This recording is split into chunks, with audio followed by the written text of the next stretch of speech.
Well, meanwhile, it appears as if the girl's disappearance is taking its toll on Nigerian security forces.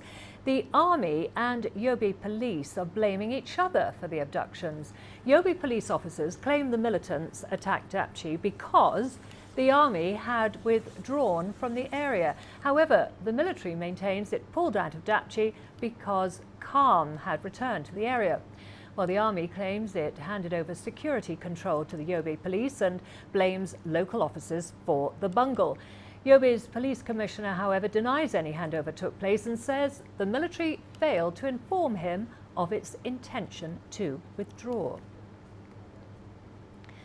Well, let's get you more perspective on that story now. I'm joined from Abuja by security expert Majid Dahiro.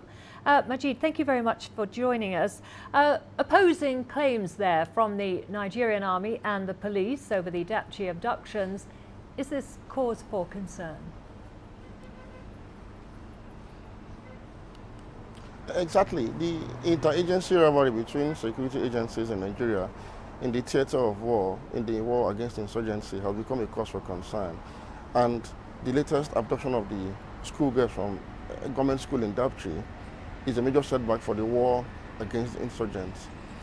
However, the larger implication is this: there has been a politicization of the war on terror by the political leadership of the country, which has prematurely declared an end to Boko Haram insurgency, even when all indices on ground suggest otherwise. And the army was in a hurry and was under a pressure to actually, toe the line of the political leadership by declaring an end to the insurgency, and tactically made withdrawals from some areas that are actually supposed to be soft targets in a show of, normalcy, having returned to those places. But in an asymmetrical warfare like this, that strategy has proved to be very, very costly.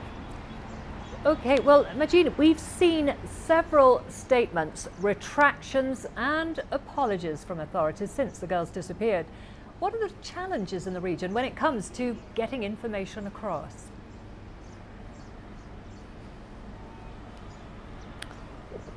Well, it's obvious that the region in question is a very vast region of land and a very dangerous, place for any independent journalist to actually provide alternative information, except from what government brings out. And since the government is, hell-bent on portraying only its own successes, and there is no, balance of information by independent analysts to bring out the challenges that our armed forces are facing on ground, sometimes information getting out of those places are usually controlled by government agencies, the army spokesperson, the state government, and government news agencies. This has been the challenge.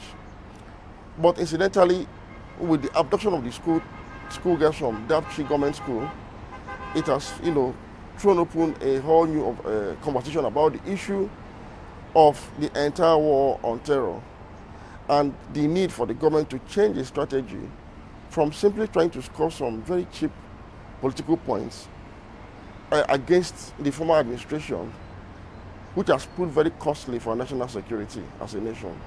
Okay, thank you very much. That was security expert Majid Dahiro there in Abuja.